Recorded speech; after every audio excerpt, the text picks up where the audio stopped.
네, 여러분의 저녁 파트너 김종석입니다. 정호영 보건복지부 장관 후보자 자녀의 의대 편입 과정을 놓고 갈속 논란이 커지고 있습니다. 윤 당선인 측은 어제까지만 해도 사실로 드러난 게 있냐고 항변을 했었는데요. 오늘은 정호영 후보자와 40년 지기는 아니다. 선을 긋는, 그러니까 분위기가 좀 달라졌습니다. 저희가 이 소식을 준비했습니다. 그리고 오늘도 여러분의 댓글 기다립니다. 뉴스타파 유튜브 생방송에 의미 있는 댓글 남기시면 저희가 소개도 하고 질문도 받아보겠습니다. 멀리 가지 마십시오. 1분 뒤에 바로 돌아옵니다.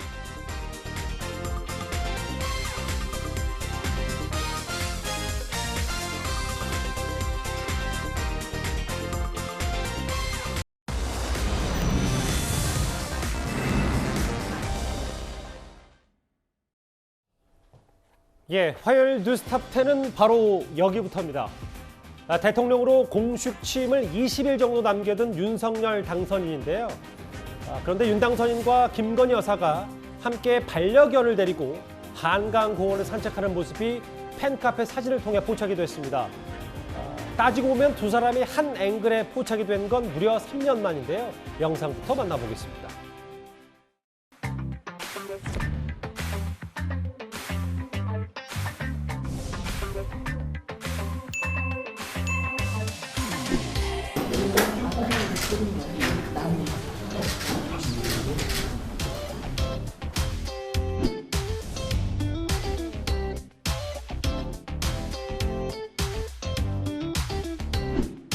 어깨가 무거우시리라고 그렇게 생각이 되지만 그나마 잘하실 것으로 그렇게 믿습니다. 우리 사모님께도 축하 말씀드립니다.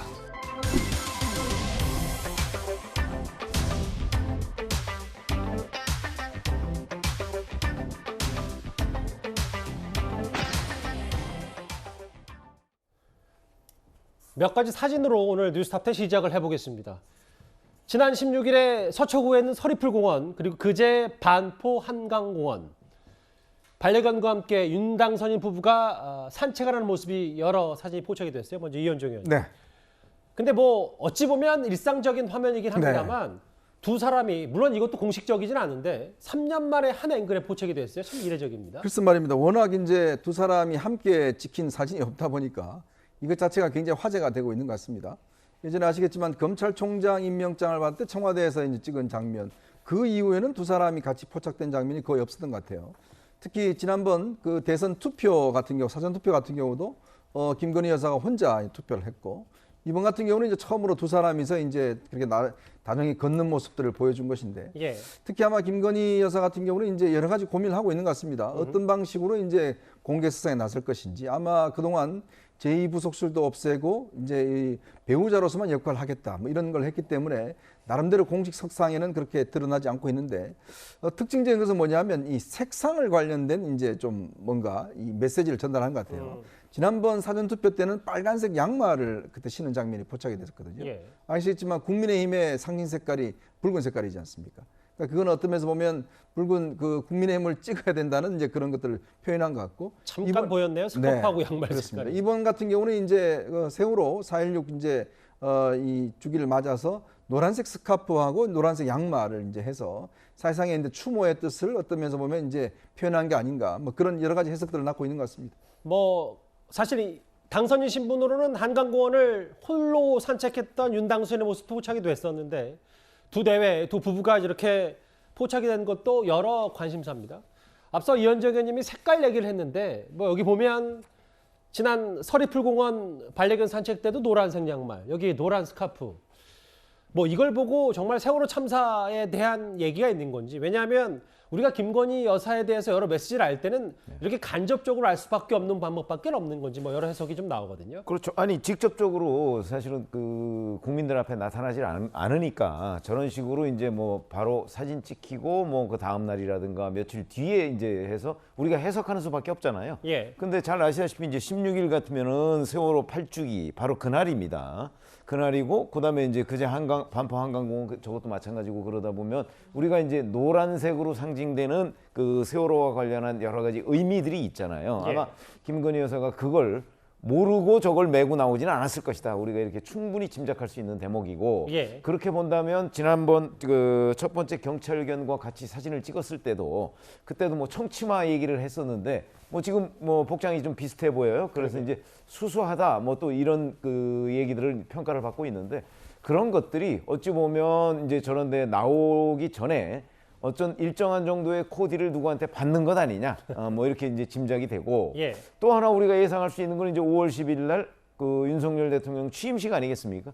그 취임식에는 이제 반드시 나올 것으로 보이는데 그 취임식 장면은 또 저거와 좀 다르게 우리한테 비칠 것이다. 그렇게 본다면 결국은 어차피 그 대통령 부인으로서의 활동을 안 할 수는 없을 거 아니겠습니까? 그렇겠죠. 그 하기 전까지 몇 단계를 거쳐서 결국 그 이제 취임식까지 참석하고 취임식 이후에 대통령 부인으로서의 활동 뭐 이런 것까지도 염두에 둔 하나하나 어떤 시나리오별로 이루어지고 있는 것 아닌가 이렇게 생각이 됩니다. 부부가 함께 찍힌 사진이든 혹은 김건희 여사 홀로 있는 사진이든 팬카페나 뭐 독자나 시청자의 제공 사진에 저희가 제한적으로 의존할 수밖에 없기 때문에 평론가님은 이 절차 혹은 어쨌든 취임식 때 등장을 하더라도 SNS 최근 행보도 들리고 이런 김건희 여사의 본격 행보 시동을 어떻게 좀 평가하십니까?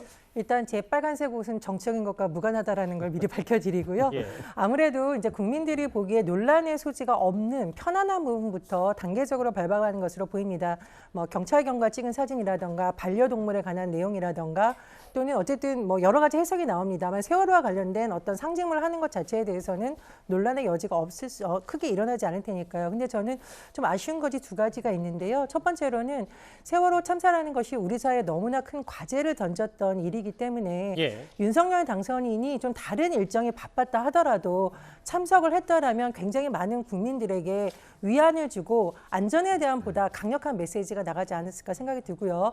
두 번째로 김건희 여사에 대해서 제가 좀 바라는 바가 있습니다. 사실 선거 과정에서 예. 미투라던가 성범죄 피해자에 대한 발언으로 굉장히 논란이 일었었고 간접 사과 아닌 사과를 했다라는 비판이 아직도 남아 있습니다. 그래서 그 부분에 대해서 이건 보수 진보의 문제도 아니고 선거와도 관계없는 문제입니다. 진심으로 당사자들에게 정중하게 사과한다면 더 좋을 거라고 생각이 들고요. 참고로 오세훈 서울시장은 취임 이후에 전임 시장의 잘못에 대해서 피해자에게 사과하고 그리고 보호하겠다는 약속을 했는데 정말 이례적으로 민주당 의원들이 공개적으로 오세훈 시장의 사과를 칭찬하기도 했습니다. 예. 이런 점도 한번 좀 참고했으면 좋겠다는 생각이 듭니다. 윤석열 당선인은 그 세월호 참사 추모 행사 참석 대신에 SNS 글로 그 추모를 대신했습니다. 일단 그 얘기를 전해드리고요. 몇 가지 사진들이 참 눈에 띄긴 합니다. 반대로 곧 퇴임을 앞둔 문재인 대통령 얘기도 같이 해보겠습니다. 지난주에 문 대통령이 윤석열 당선인 취임 전날인 5월 9일에 청와대를 나가겠다 이렇게 밝혔었잖아요. 이를 두고 주말이 지나고도 여야의 뒷말이 나오고 있습니다. 화면을 준비했습니다.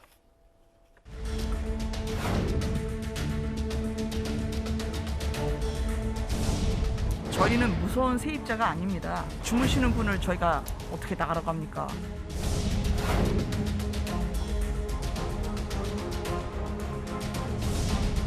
대통령의 퇴거 시한은 청와대에서 본인들의 실무 논의를 통해 발표하는 겁니다. 인수위와는 무관합니다. 공방이 좀 있었어요. 서영주 대변인. 예. 인수위에서는 대통령이 청와대를 나가는 시한은 청와대에서 실무 논의를 통해 발표된 얘기고 공식적인 얘기인데 전 청와대 대변인 출신인 고민정 의원이 최소한의 상식도 인간에 대한 예의도 찾아볼 수 없는 윤석열 당선인에게 잔인함을 느껴진다. 감정 표현을 했는데 좀 어떻게 받아들이십니까? 일단 이제 그 배현진 대변인 얘기한 대로 이 퇴거 시한 5월 9일에 나가는 부분들은 내부적으로 청와대에서 결정을 한 겁니다. 오늘도 이제 박수현 수석께서도 공개적으로 밝혔지만 대통령께서 지금 5월 9일 날 10일이 아니라 9일 날 나가시는 이유는 새로운 정부의 공약을 지킬 수 있도록 최대한 협조하는 차원에서 본인이 5월 9일 날 하루 전날 청와대를 비워주겠다 이런 부분들이 이제 공식적인 입장이고요. 고민정 의원 같은 경우의 말도 감정적으로는 좀 서운할 수 있죠. 굳이 왜 5월 10일에 청와대를 꼭 개방을 해야 되는지 그 부분에 대해서는 서운함을 저렇게 좀 표현한 것 같고요. 예. 진중권 평론가께서도 그러잖아요. 5월 10일에 집착하는지 법사한테 날짜 받아본 게 아닌가 생각한다. 이런 부분들은 좀 배려가 있었으면 굳이 5월 10일 날 개방을 안 하더라도 뭐 5월 10일 이후에 편안하게 한 11일, 12일, 13일 날 개방을 하더라도 그게 큰 문제는 없다고 보거든요. 그런 차원에서 꼭 굳이 5월 10일 날 개방을 뭐 이제 공약사항으로 이렇게 한다고 하니 고민정 의원 차원에서는 예전에 청와대에서 이제 문재인 대통령 모셨고 하니까 예. 좀 야박한 생각이 좀 들 수 있다. 저는 그렇게 말씀드립니다. 그러니까 서 대변인 말씀은 원래 청와대에서는 뭐 과거 사례처럼 5월 10일 그러니까 취임식을 참석하고 양산으로 내려가는 수순을 준비했었는데 윤 당선인 측에서 언론을 통해서 5월 10일 0시 혹은 자정 이후에는 청와대 전면 개방하겠다는 보도가 나오니까 어쩔 수 없이 하루 땡긴 거다 뭐 이렇게 보시는 배려를 한 거죠. 문재인 정부에서는 새로운 윤석열 정부에 배려를 한 거죠. 예. 그 공약이 잘 이행될 수 있도록 그래서 문재인 대통령께서 하루를 먼저 더 일찍 비워준 것이다. 예, 그게 공식적인 입장입니다. 고민정 의원이 잔인함 얘기를 했는데요, 이현종 의원님. 네. 근데 사실 진중권 전 교수가 물론 뭐 여야 가릴 것 없이 꼬집는 논평을 하긴 합니다만 법사 얘기를 또 다시 한번 꺼냈단 말이에요. 왜 이렇게 5월 10일 윤 당선이 서두르냐 뭐 이런 얘기를 좀 애들러서 하는 것 같거든요. 아마 이제 윤 당선 입장에서 보면 이게 이제 하나의 공약이기 때문에 공약을 지킨다. 아마 여기에 이제 굉장히 집중을 하는 것 같습니다. 즉 5월 10일부터 이제 청와대를 국민들에게 돌려드리겠다. 이제 그것에 대한 상징적인 조치로 아무래도 이제 건물 같은 거는 공개를 하지 않을 겁니다. 근데 아마 이제 그 녹지원이라든지 일부의 지역만 이제 아마 5월 10일 공개할 것 같은데. 그러니까 이게 윤 당선인 같은 경우는 본인이 지금 그 선거 때도 갔던 지역을 또 반드시 가지 않습니까? 그게 뭐냐면 약속을 지키는 대통령이 되겠다. 이제 이런 차원이고요. 예. 우리가 예전에는 이제 대통령과 신임 대통령과 이제 옛날 대통령의 그 인수인계 시간이 보면 보통 취임식 그 당일 한 10시쯤 이렇게 취임 선서를 할 때 그때 이제 공식적으로 이게 이제 정권이 이양되게 돼 있어요. 그러니까 사실은 법적으로는 딱 자정인데. 그러니까 원래 그 전에는 예. 그렇게 돼 있었습니다. 근데 그런데 문제가 뭐냐면 어허. 그러면 자정부터 그 취임식 때까지 그러면 이게 공백이 생기지 않느냐 이런 논란이 있어서 법적으로 보면 이제 그 취임하는 그날 자정 거기로 이제 권력이 교체되는 시점으로 돼 있어요. 예전에 대통령들은 보통 보면 미리 서울에 있는 지역에 있는 그 집이 있는 대통령 같은 경우는 미리 이제 그날 취임식 전날 사저로 옮겨서 바로 그 아침에 이제 간 대통령도 계시고 아침에 이제 취임식장으로 떠나신 대통령도 있고 서로 좀 다른 그런 측면이 있습니다.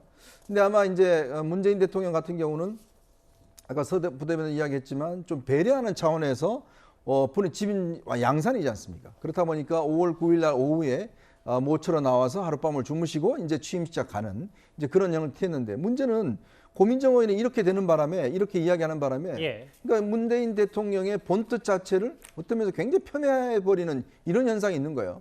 그러니까 지금 아니 대통령 입장에서 보면 아까 얘기했지만 배려한다고 그렇게 한 것인데 고민정 의원이 잔인합니다. 그러니까 어떤 면에서 보면 이게 대통령의 뜻인가? 왜냐 고민정 의원은 문재인 대통령 대변을 했지 않습니까? 예. 청와대 대변을 했기 때문에 이게 어떤 면에서 보면 문 대통령의 뜻인가처럼 이제 인식되고 있는 거죠. 참모했던 사람들은 함부로 이렇게 이야기하면 안 됩니다. 왜냐하면 그거는 대통령의 본뜻과 다를 수가 있는 거거든요. 예. 왜곡될 수가 있습니다. 5월 9일 청와대를 나가겠다 문 대통령 지난주에 공식적으로 발표를 했는데 양산 사저 신축된 양산 사저에 이제 이삿짐이 들어가는 모습들이 이제 사진에 속속 포착이 되고 있고 최병무 의원님 며칠 전에 사실 박 전 대통령도 몇 주 전에 달성 사저 입주하기 전에 주민들에게 떡을 돌렸다는 기사를 제가 접했었는데 이번도 문 대통령 부부가 비슷한 그 떡을 돌렸다 뭐 이 얘기가 좀 있습니다. 그렇죠. 아니 왜 그러냐면 사실은 그 일종의 이제 서울보다는 훨씬 더 지방이잖아요. 지방일 경우는 서로 알고 지내는 경우가 굉장히 많단 말이죠. 서울하고는 상당히 다릅니다. 그러다 보니까 이제 저런 식으로 이웃이 되어서 반갑습니다. 저 평산마을에 그 하고 이웃 마을까지 그 뭐 돌아다니면 그 누구든지 볼 수 있는 입장이니까 이렇게 떡을 돌렸다고는 하는데 굉장히 그 박근혜 전 대통령이 지금 찾아보니까 뭐 170가구 정도한테 돌린 거로 돼 있습니다.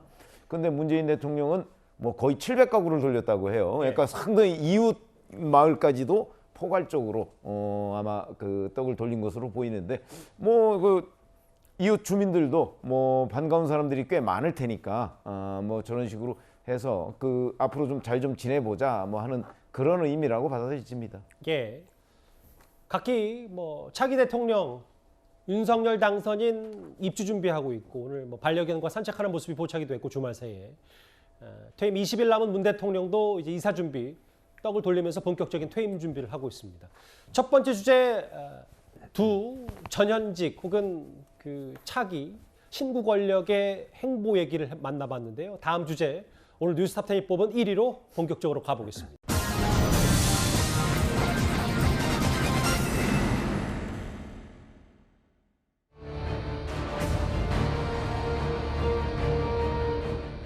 저는 자녀들의 문제에 있어 단 한 건도 불법이거나 도덕적으로 부당한 행위를 한 적이 없습니다.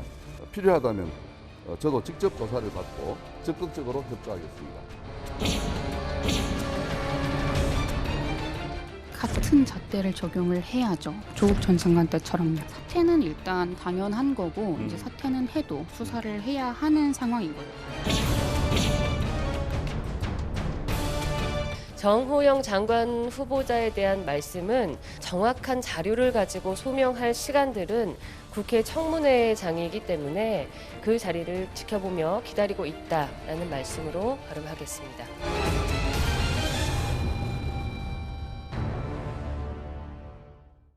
예, 1위 바로 나왔습니다. 자녀의 의대 입학에 아버지 입김이 들어간 건 아니냐는 의혹을 받고 있는 이 정호영 보건복지부 장관 후보자가 주말 새에 기자회견도 자청하고 의혹이 터질 때마다 곧바로 해명을 하고 있긴 한데요. 그 논란은 쉽게 가라앉지 않고 있습니다. 그런데 정 후보자를 지명한 윤 당선인 측의 분위기도 좀 바뀐 듯합니다. 오늘 화면부터 만나보겠습니다.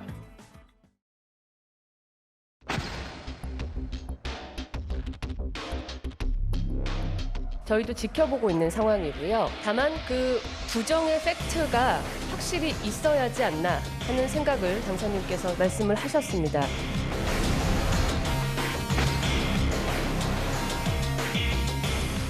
(40년지기) 친분 때문에 좀 더 고민을 신중하게 하고 계시는 거 아니냐라는 일각에서 지적이 있는데요. 40년지기라는 그 표현이 여러 곳에서 인용돼서 보도되는 것을 저희도 많이 봤는데 이 두 분은 각자 그 서울과 대구에서 학창 시절을 보냈고 또 검사와 의사로 각자의 아주 바쁜 그 전문 분야에서 활동해 오신 분들입니다. 40년지기라는 표현은 잘못 알려진 잘못된 사실입니다. 배 대변인의 저 말 그대로예요, 이현정 의원님. 네. 윤석열 당선인과 정호영 보건복지부 장관 후보자는 언론에 잘 알려진 대로 40년지기는 잘못된 사실이다. 거리두기 뭐 혹은 손절하는 거 아니냐는 평가까지 벌써 나왔는데 어떻게 좀 해석을 할까요? 그러니까 이 부분은 이미 그 정호영 후보자가 처음에 지명될 때부터 언론의 프로필이나 많은데 이야기가 나왔거든요. 이제 그래서 이제 연상시키는 게 뭐냐면 문재인 대통령의 오랜 친구인 송철호 울산시장 뭐 이거 연결되면서 예. 결국 자기가 아는 사람 친구를 임명한 게 아니냐. 왜냐하면 정호영 후보자 같은 경우는 아시겠지만 그냥 외과 의사로 평생을 지금 경북대병원에서 이제 있었던 분 아니겠습니까? 근데 갑작스럽게 보건복지부 후보자로 선정이 되니까 도대체 무슨 관계냐? 그 40년 직이다. 이런 것이 처음부터 알려졌고 그다음에 이것이 이제 언론에서 모든 게 나갔어요. 근데 그걸 수정하지 않다가 이제 와서 수정하는 이유가 뭘까? 바로 이런 데 이제 의미가 있는 거거든요. 예. 제가 알기로는 두 분의 관계에는 대구에 어떤 원로 법조인 한 분 계십니다. 변호사분이. 그분의 아들이 이제 저는 윤 당선인하고 이 학교 친구인 걸로 알고 있어요. 예. 근데 그 친구분의 아들이 이제 정호영 후보자하고 잘 아는 사이입니다. 중간에 연결고리 한 그렇죠. 명이 있군요. 그러다 보니까 이제 대구에 갔을 때 같이 술자리도 몇 번 하고 그래서 알던 사이로 저는 알고 있는데 그래서 이제 그동안 이 관계가 유지돼 왔던 걸로 알고 직접적인 그러니까 접합점이 없죠. 그 중간에 다른 한 분이 계시고 이제 그러다 보니까 이제 아는 사이인데 근데 문제는 저걸 전혀 수정하지 않다가 이제 와서 40년지기가 아니다라고 이제 수정하는 이유는 저는 상당히 정치적 의미가 있다라고 보여지는 거거든요. 왜냐하면 윤 당선인 입장에서 보면 지금 부정의 팩트가 나와야 된다라고 지금 청문회까지는 강행하겠다는 의사를 이제 밝혔는데 예. 지금 각계 또 국민의힘 내부 또 인수위 내부에서도 이거는 좀 국민 정서에 반한다라는 지적들이 있지 않겠습니까? 그렇다고 해서 윤 당선인이 직접적으로 이건 뭐 처리하겠다라고 할 수는 없는 거거든요. 그러니까 정호영 이 후보자가 본인이 판단해야 될 문제인데 그렇다면 본인에게 당장 뭐 전화해서 그만두라 이야기할 수도 없는 것이고 그렇다면 이 이야기가 하는 이유는 결국 저는 사인을 보낸 게 아니냐. 정호영 후보자에게. 그렇죠. 사인을 보내서 결국은 이제 정호영 후보자가 좀 결단을 할 수 있도록 40년직이 아니다는 선을 굳이 이걸 이야기할 필요가 없지 않습니다. 알겠습니다. 그런데 정호영 후보자도 과거에는 지난 3월 영남일보 인터뷰에는 40년 한결같은 친구다. 아낌없이 베풀던 모습이 아직도 기억한다라는 얘기를 했고, 근데 최근에는 그렇게 따지면 40년 친구가 한 1000명씩 된다 뭐 이렇게 얘기했는데, 뭐 저희가 얘기하는 건 뭐 40년 지기냐 아니냐 말꼬리 잡자는 건 아니고, 전예현 평론가님 결국은 윤석열 당선인 측에서 친구니까 검증 똑바로 못한 거 아니냐? 이런 지적에서는 좀 벗어나고 싶다. 뭐 이렇게 저희가 받아들이면 되는 거예요? 아마 사적 인연으로 인해서 공적인 검증 시스템이 오히려 작동을 못한 것 아니냐라는 비판이 의식한 것으로 보입니다. 그런데 사실 윤석열 당선인이 박근혜 전 대통령 대구에 예방했을 때도 경북대 어쩌고 하면서 지금 정호영 후보자를 사실상 언급을 한 거거든요. 그런 부분이 지금 겹쳐서 국민들의 기억에 남아있는 것이고요. 예. 또 하나 채널A 단독 보도가 나오지 않았나요? 지명 발표 하루 전에 인사검증 동의서를 냈다. 그러면 맞아요. 40년 지기다 아니다가 중요한 것이 아니라 도대체 어떻게 하루 만에 코로나19 상황에서 정말 중차대한 의미를 맡을 보건복지부 장관 후보자에 대한 인사검증이 됐냐라는 것이죠. 예. 중요한 것은 40년 지기다 아니다 이런 것보다는 인사검증이 제대로 되고 있느냐 아니냐 이것이 바로 본질적인 문제라고 봅니다. 예. 40년 지기에 대한 여러 인터뷰 내용도 한번 저희가 과거 사례와 비교를 해보는데요. 보신 것처럼 정호영 후보자를 포기하는 건 아니냐는 해석도 나오지만, 그럼에도 윤 당선인 측은 이른바 조국 사태와는 다르다. 이 생각은 확고한 것 같습니다. 지금 조민 씨 이야기를 많이 비교하시지 않습니까? 명확한 학력의 위조, 위변조 사건은 이제 국민 앞에 확인이 된 사안들인데, 지금 정호영 후보자께서 받고 있는 많은 그런 의문과 의혹들에 대해서 과연 그에 준하는 범법 행위가 있었는지는 상당히 중요한 문제입니다. 지금까지 해명한 바로는 전혀 없기 때문에 사례가 다르다라고 저희는 판단을 하고 있고요. 이 발언이 영상이 있으면 좋을 텐데, 일단 발끈한 윤핵관 장제원 실장입니다. 조국 문제와 비슷한 게 있으면 말해봐라. 조작을 했냐 위조를 했냐. 입시 병역 문제 의혹이 사실로 밝혀진 게 없다. 어제 기자들 앞에서 이렇게 강변을 했는데, 소 대변님은 어떻게 들으셨어요? 맞는 말이죠. 조국 사태와 같지는 않습니다. 조국 사태와 같지 않고 더하면 더했죠. 그러니까 정호영 장관 후보자는요, 조국 전 장관 사태보다 더한 아빠 찬스의 끝판왕이다. 저는 그렇게 보고 있습니다. 아직 뭐 사실로 드러나는 건 없는데. 아니 그렇지만 지금 현재 의혹이 예. 드러난 것만 보더라도 예. 여러 가지 다양한 부분들이요. 딸, 아들 부분들, 그 다음에 최근에 그 척추 협착증 진단서 끄는 부분들, 없는 요추, 6번 요추까지 나와서 그걸 진단서 쓴 부분들. 그건 누가 보더라도 상식선으로 이거는 철저하게 조사와 수사를 통해서 밝혀야 될 부분입니다. 예. 그런데 이제 저는 좀 오해가 있는 게 배현진 대변인도 그렇고 장제원 실장도 그런데요. 지금 조국 문제는 뭐 조작, 위조, 입시 병역 문제 팩트 밝혀진 거 없다. 그렇기 때문에 정호영 후보자는 다르다. 당연히 이 입시 뭐 병역 문제 팩트 이런 부분들은요. 당시에 윤석열 검찰총장과 한동훈 반부패 강력부장이 조국 전 장관이 청문회가 시작되기 전부터 압수수색을 70여 차례나 하면서 털었습니다. 털어서 확인된 팩트지요. 그렇지 않습니까? 그렇게 따졌을 때는 공정과 상식을 기치로 출발한 윤석열 정부라면 예. 정호영 후보자에 대한 이런 상식에서 벗어난 다양한 입시 의혹들, 병역 의혹들, 검찰이 정당하게 조국 전 장관과 잣대를 똑같이 수사를 해야죠. 그러면 그 팩트가 드러나겠죠. 수사가 안 됐으니까 팩트가 안 드러나겠죠. 당연한 상식 아닙니까? 그런데 무슨 조국 전 장관과 다르다? 팩트가 조국 전 장관 드러났으니까 안 드러났으니까 정호영 장관은. 물론 뭐 수사를 한다고 해서 팩트가 무조건 드러날 수도 아니 있고 근데 안 수는 없는 그러니까 예. 이제 말씀드리는 것은 그러면 똑같은 잣대로 수사를 해 보면 그게 똑같은지 안 똑같은지 그리고 더 하면 더 했는지 밝혀질 거 아닙니까? 저는 그런 말씀 좀 드리고 예. 정호영 후보자가 조작을 했냐 위조를 했냐. 발끈한 장제원 비서실장 향해서 민주당에서는 오늘 뻔뻔하다고 반박했습니다. 한번 그 목소리 들어볼까요? 장제원 비서실장이 과거에 조국 전 장관에 대해서 했던 말을 놓고 보면 정말 즉각 구속 기소해야 될 사안들이죠. 본인들이 그렇게 긴급 체포해야 된다, 즉각 구속해라 이렇게 주장했던 그 기준에 뭐가 모자른다는 건지 전 이해할 수가 없습니다. 부정의 팩트라는 것은 무엇을 의미하는지 모르겠습니다만 윤석열 당선인이 과거에 그럼 검찰에서 부정의 팩트가 있어서 압수수색하고 뭐 이렇게 했습니까? 훨씬 심각한 수준이죠. 지금 저는 이분이 좀 이렇게까지 뻔뻔하셔도 되나 싶은 수준이에요. 이제 뭐 그런 의혹들이 있는 상황에서 이렇게 반문을 하는 게 잘 이해가 가지 않죠. 예. 민주당 지도부 얘기 말고도 최병묵 의원님, 조 전 장관도 연일 SNS에 이런 글들 쓰더라고요. 윤석열 검찰은 내 딸의 인턴 체험 활동을 확인한다는 이유로 일기장뿐만 아니라 현금 신용카드 다 뒤졌고 출입 기록도 압수수색했다. 그렇게 하지 않는 공정은 요즘 뭐 경정이라고 해서 윤석열 당선인의 윤자를 뒤집어서 경정 아니냐 뭐 이렇게까지 평가절하던데 어떻게 들으셨어요? 민주당의 저 얘기. 잘 아시다시피 법률을 공부했으면 법률적 사실관계에 저는 충실하게 논평을 해야 된다고 생각을 하고요. 예. 더군다나 조국 전 법무장관은 그 뭐 법학 교수 아닙니까? 그렇게 본다면 저는 지금 사실 오래되지도 않았습니다. 윤석열 전 검찰총장이 조국 전 장관 사건을 수사한 것이. 그럼에도 불구하고 기억의 오류인지 아니면 무지의소산인지는 모르겠으나 지금 현재 압수수색을 하더라도 그 압수수색에 무슨 혐의점이 있어야 법원에서 영장이 발부가 되는 건 아닙니까?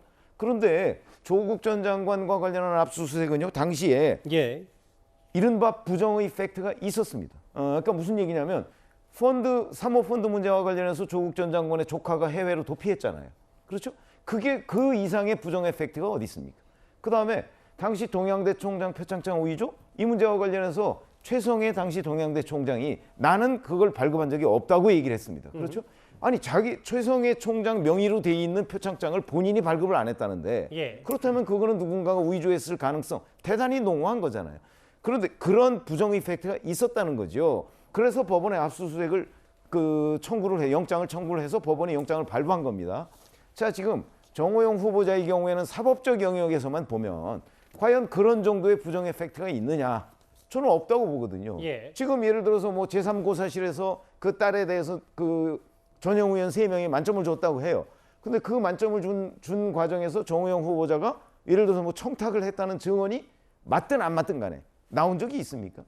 없잖아요. 만약에 그런 것들이 나왔다면 뭐 그것 때문에 누군가가 고발을 했을 것이고 검찰이 그거를 딱 잡아서 저는 뭐 압수수색 영장 같은 거 충분히 청구할 수 있다고 봅니다. 근데 그런 것이 없다는 거예요. 그러니까 저렇게 뭐 뻔뻔하다 이런 얘기를 저 박지원 위원장이나 윤호중 비대위원장이 하려면 그 부정의 팩트를 찾아내서 자 그걸 가지고 고발을 하든가 자신 있으면 그렇게 하면 되는 거 아닙니까? 그러니까 2019년에는 의혹이 사실로 들어간 부분이 분명히 있었는데 아니 그런 부정의 팩트가 있었다는 거죠. 지금과는 그때는. 그게 다르다. 지금은 그 부정의 팩트가 없으니까 누구도 고발을 못 하고 있잖아요. 그러니까 이런 문제는 지금도 자신 있으면 고발을 누군가 하면 되는 것이고 그건 제가 사법적 영역이라고 그랬잖아요.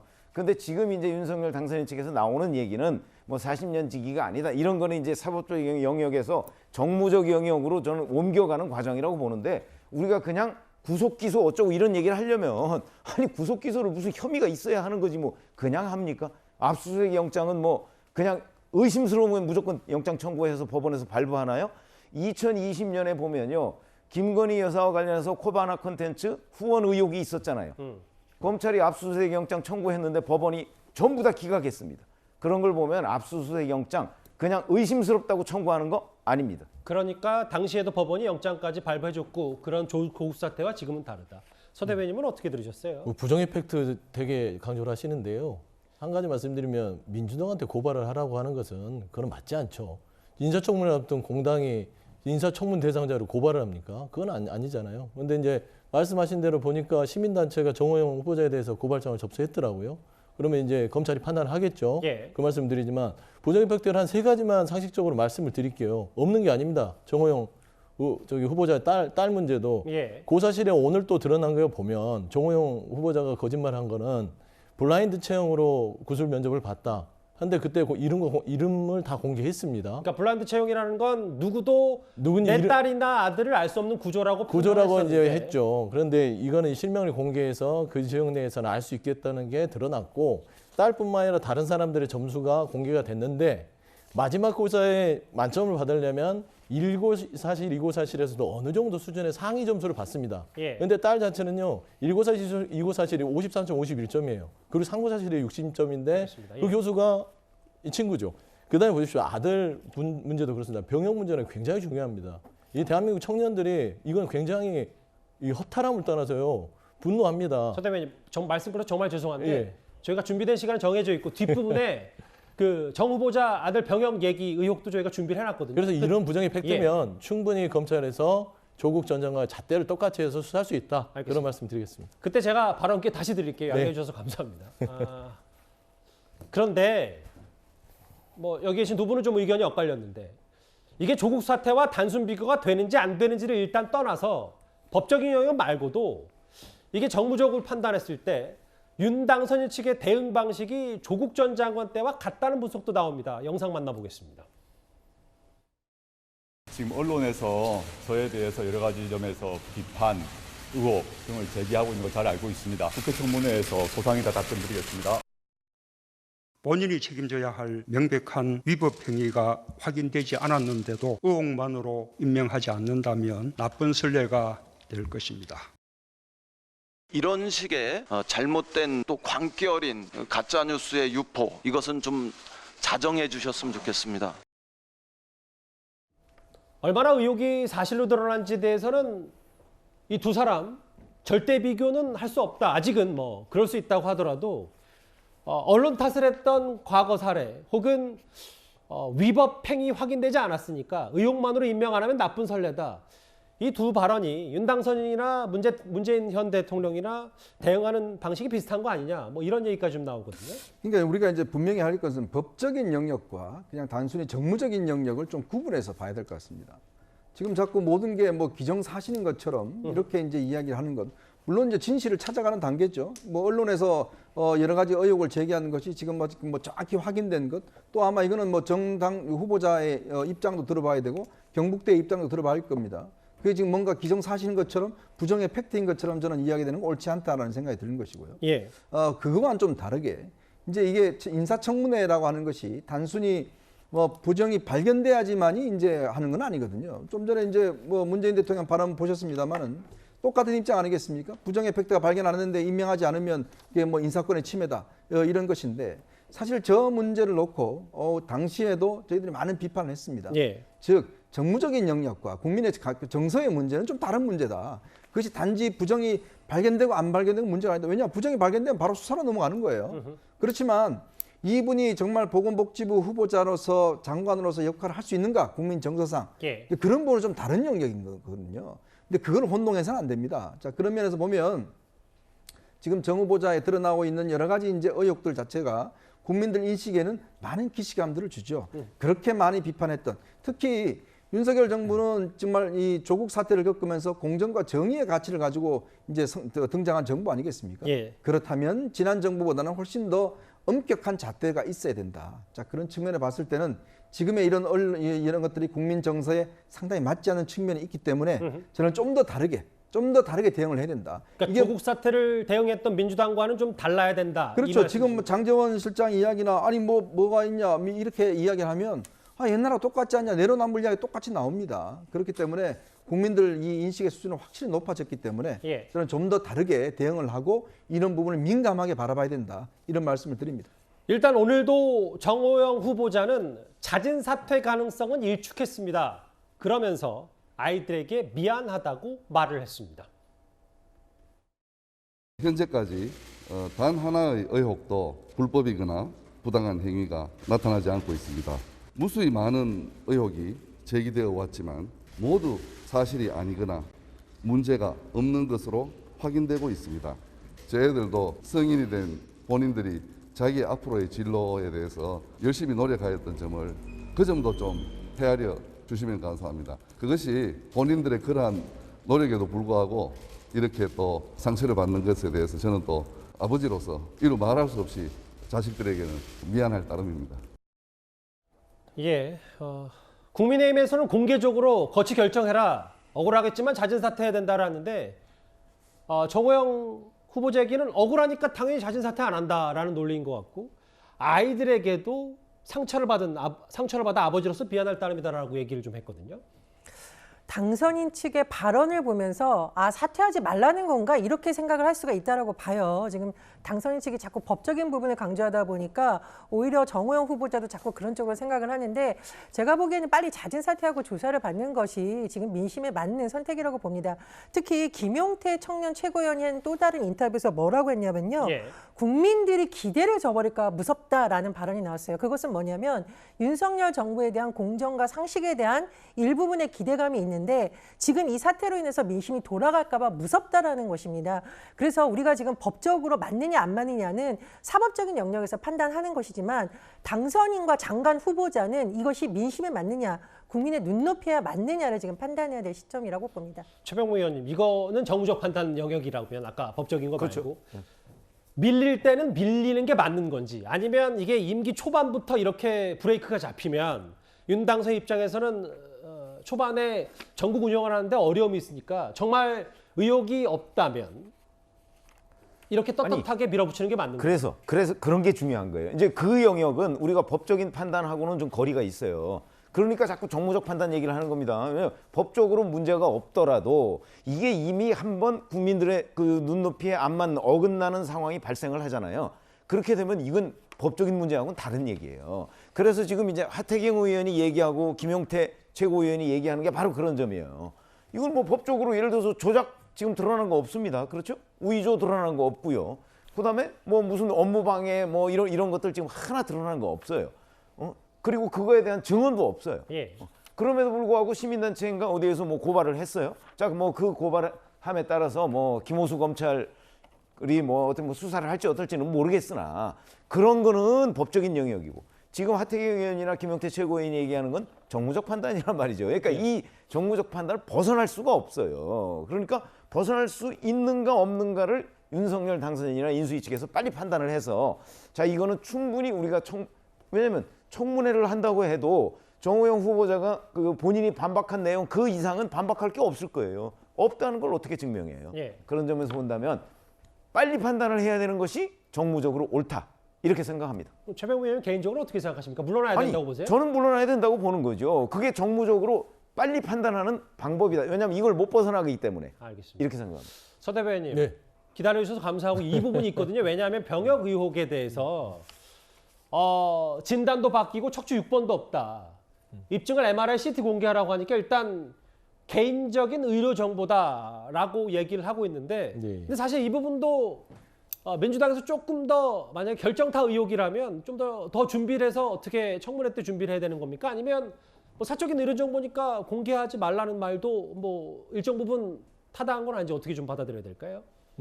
저게 이제 보십시오. 경북대 병원장이에요. 경북대 병원장. 그 진단서가 경북대에서 나왔어요. 그런데 상식 모든 이제 범죄까지는 얘기는 안 하지만 그 의혹에서 팩트로 다가가는 모든 것들은요. 상식에서 벗어나면 대부분 잘못된 부분들이 드러납니다. 지금 척추 6번이라고 병원에서 나온 진단서가요. 요추는 5번까지만 있고요. 그 밑으로는 천추입니다. 통상 의학적 용어가요. 그런데 그 척추 6번이 없는데 그거를 병무청에 내는 그러니까 현역이 되느냐 안 되느냐는 그런 진단서에 내는 병원 진료 기록에 저렇게 어이없는 실수를 내는 진단서가 나온단 말입니다. 그런데 경북대 병원장의 아버지예요. 거기에다 두 번째 보십시오. 이 친구가 척추 협착증이라고 하는데 그 전에는 치료받은 적도 없어요. 그 이후에도 치료받는 게 없어요. 뭐 말하자면 자가 뭐 재활을 한다고 하지만 그럼 이건 누가 보더라도 국민들 눈에는 이거는 뭔가 이상하다. 병역 면탈에 아버지의 어떤 아파 찬스를 통해서 병역 면탈한 거 아니냐. 그건 그러지 않겠습니까? 그럼 이 부분에 대해서 이거는 병역법을 심각하게 위반한 소지도 있다. 본인의 이제 이 직위를 이용해서 이런 부분들은 심각하죠. 일단 여기 계신 네 분의 의견에만 한해서는 좀 윤 당선인 측도 결심한 거 아니냐, 뭐 포기해야 되는 거 아니냐는 시각도 좀 많은 것 같은데요. 일단 알겠습니다. 오늘까지의 정호영 보건복지부 장관 후보자 관련된 논란을 저희가 하나하나 정리해봤습니다. 그러면 이 주제에 이어서는 조국 전 장관의 딸 조민 씨 얘기를 좀 해보겠습니다.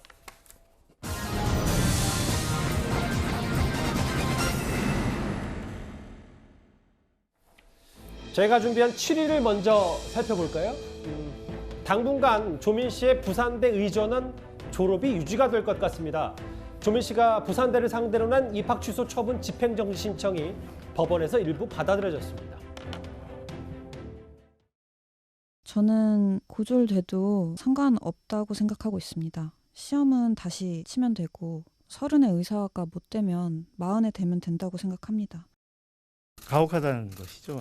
이 처분이 과연 신청인에게 인생을 송두리째 박탈할 만큼 그런 사유가 있는지, 그리고 재량권을 일탈 남용하는지 여부에 대해서 판단을 받기 위해서 신청을 제기했습니다.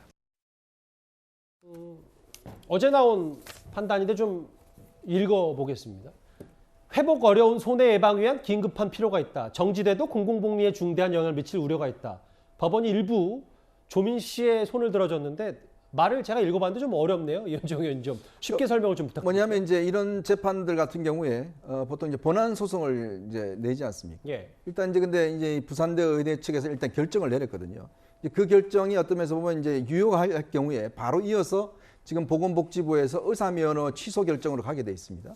이제 그런 상황에서 이제 조민 씨 측에서 이제 이 집행정지 신청을 냈고요. 이게 이제 본안 판결, 즉 이제 앞으로 행정법원에서 본안적인 판결을 할 텐데 그런 본안 판결이 내려지기 전까지는 그 자격이 일단 유지가 된다는 거거든요. 예. 즉 조민 씨의 의사 자격증, 졸업 자격증이 이제 유지가 되기 때문에 나중에 이제 본안 판결이 나면 그때 이제 뭐 의사 면허가 중지가 된다든지 이제 왜냐 그때는 이제 학교 졸업이 안 된 걸로 되니까요. 그렇죠. 이제 뭐 고대 그 입학도 마찬가지입니다만은 그래서 이제 법원에서는 일단 본안 판결 받을 때까지는 이제 이게 유지가 된다라고 이제 한 것인데 예. 제가 볼 때는 아마 본안 판결에서 지금 이미 대법원 판결을 통해서 표창장 위조나 이런 게 드러났기 때문에 예. 사실은 이제 이게 이 졸업 취소가 될 가능성이 높습니다. 솔직히 이야기해서. 이제 그렇다면 이게 좀 연장을 시켜주는 거거든요. 그럼 지리하게 또 연장이 되는 법적인 공방이 지속되는 거고 그럼 또 시간이 많이 가겠죠. 이제 그런 거기 때문에 물론 당장은 이제 아마 조민 씨한테 유리한 건지 모르겠지만 큰 틀에서 보면 과연 이게 또 어떤 도움이 되겠는가라는 그런 생각도 듭니다. 잠시만요. 저희가 이번 주제 잠시 접고 서초동 현장을 잠깐 연결해야 될 것 같은데요. 잠시만요. 현장 화면이 아직 안 들어왔나요? 예. 뭐 저희 얘기를 하다 보니까 조금 저도 착오가 있었던 것 같은데 잠시만 좀 기다리시고 다시 주제를 좀 이어가겠습니다. 일단 의사 면허가 취소되는 거는 스톱이 됐고 전현 평론가님. 그럼 이 부분도 있잖아요. 보건복지부에서도 의대 졸업생이 취소되는 건 일단 멈춰졌는데 그러면 의사 면허는 어떻게 되는 거냐? 그럼 자연스럽게 중단이 되는데 이렇게 되면 시점이 계속 밀려서 다음 정권이 바뀐 때까지 조민 씨 관련 뭐 법적 분쟁은 계속 이어질 수밖에 없는 뭐 그런 시간적 흐름이 되겠네요. 예, 그런데 보건복지부의 경우에도 이런 걸 자의적으로 판단할 수 있는 것은 아니거든요.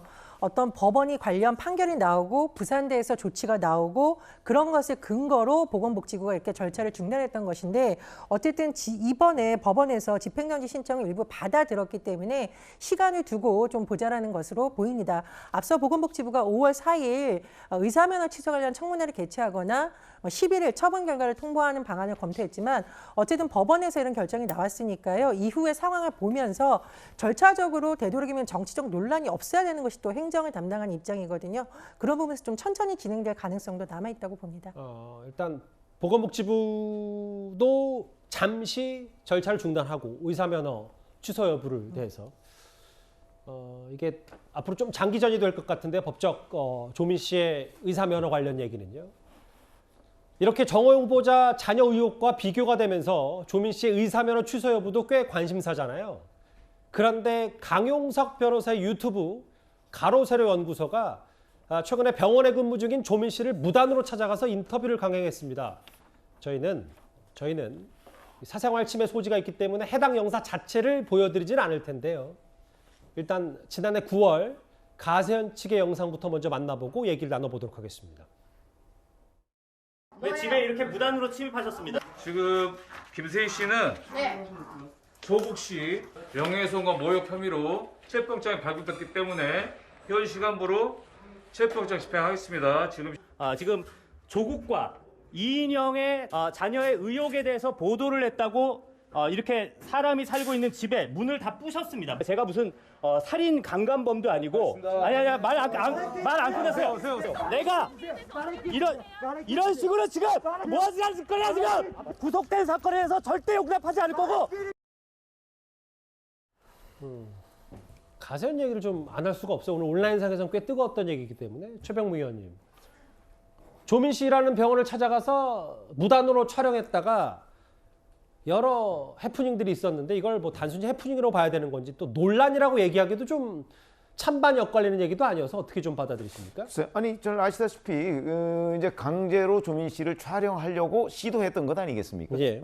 그랬는데 이제 쫓겨난 이제 한마디로 얘기하면 그런 건데, 자 조민 씨를 가로세로 연구소에서 취재하려고 했다는 것이 그러면 가로세로 연구소의 권리냐? 저는 그렇게 보지는 않거든요. 뭐 취재라는 거는요, 상대방이 협조하지 않으면 뭐 취재할 권리는 없습니다.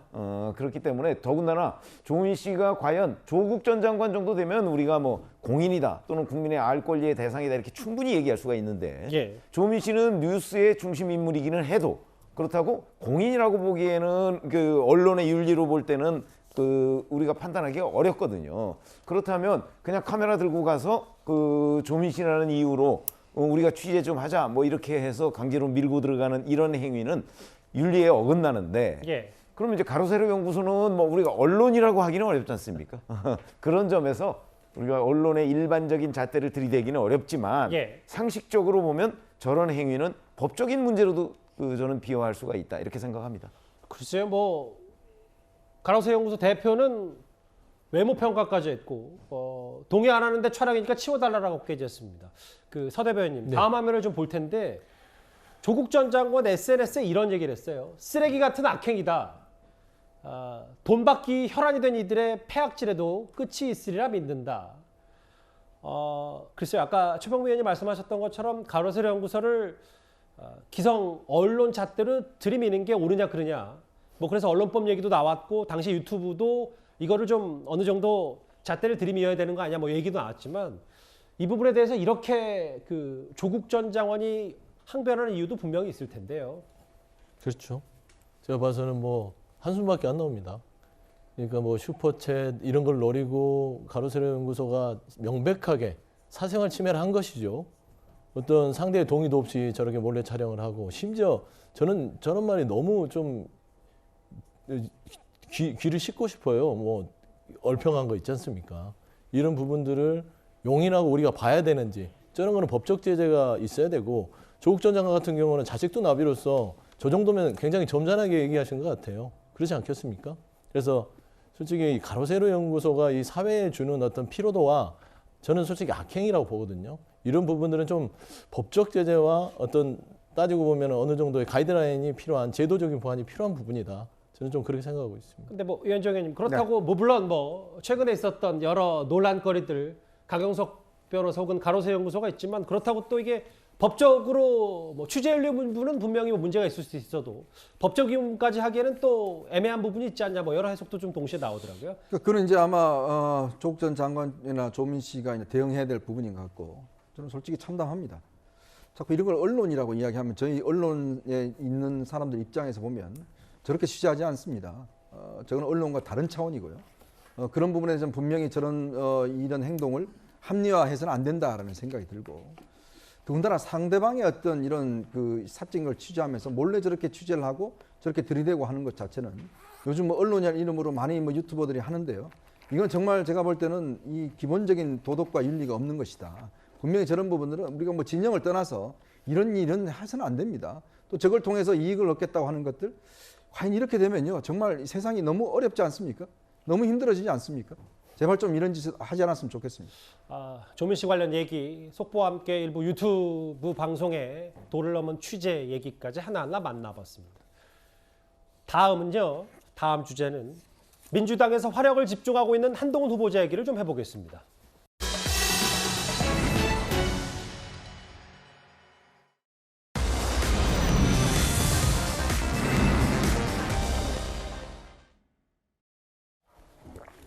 예, 가장 잘한 인사다. 한동훈 법무부 장관 후보자.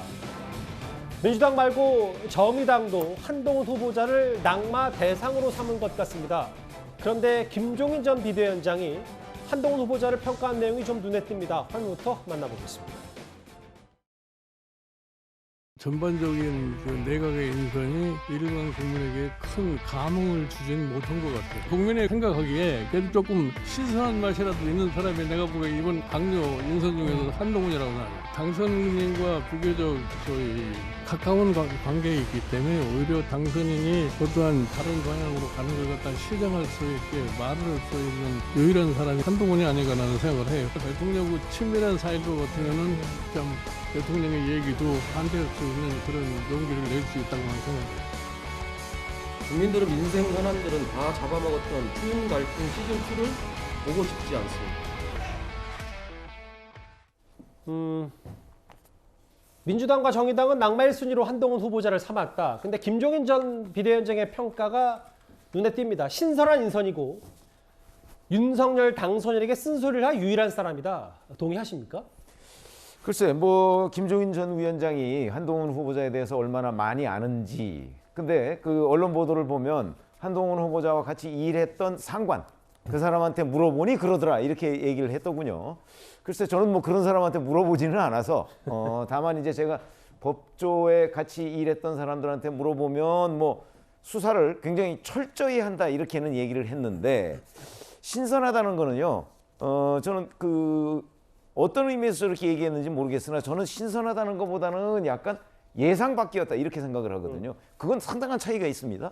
그다음에 대통령한테 맹종하는 스타일이 아니다라고 하는 거는 본인이 얘기를 했었죠. 자기는 윤석열 당선인한테 맹종하지 않는다. 근데 그거는 뭐 맹종하지 않을지 뭐 쓴소리를 할지 그건 우리가 좀 두고 봐야 되는 것이고요. 지금까지의 두 사람의 관계를 보면 글쎄요, 뭐 맹종까지는 저희가 확인한 바가 없으나 적어도 윤석열 당선인의 뭐 거의 뭐 우리가 흔한 얘기로 뭐 아바타라고 할 수 있을 정도로 가까운 사이인 것만은 틀림없는 것으로 보이거든요. 그렇게 되면요, 본인의 시각 자체가 객관적일 수는 없습니다. 그런 차원에서 본다면 김종인 전 위원장의 저런 동의에 대해서 저는 완벽하게 생각이 같다 이렇게 얘기할 수는 없습니다.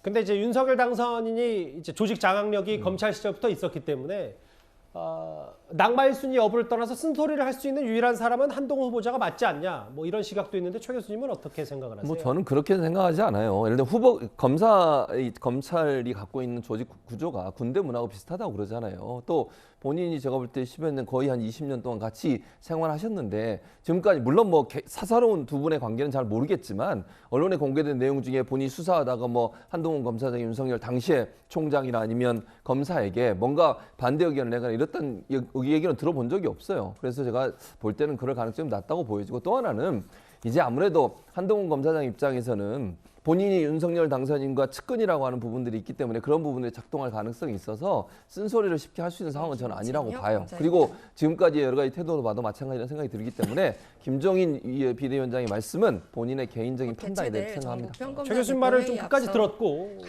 잠시만요. 서초동으로 가보겠습니다. 현재 불과 평검사회에 관련된 브리핑이 있는 것 같은데요. 마이크를 현장으로 넘기겠습니다. 형사법 체계 근간을 다시 한번 바꾸는 입법 절차가 진행 중에 있습니다.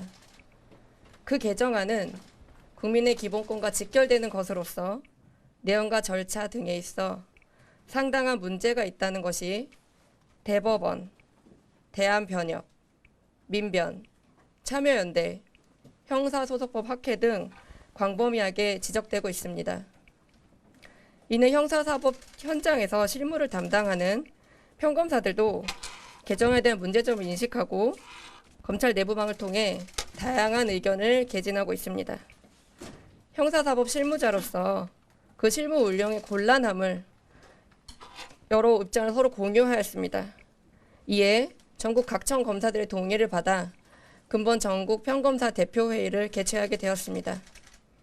주요 안건은 검수완박 법안의 문제점 및 그 대응 방안입니다. 안건 자체에 대해서 제한을 두지 않고 전국 평검사들의 총의를 모아보는 자리입니다.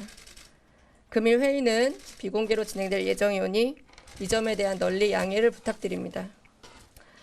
참고로 금일 회의는 검사들이 일과 후에 업무에 지장을 받지 않는 범위 내에서 참석하고 있음을 말씀드리겠습니다. 여기까지 일단 말씀드리도록 하겠습니다.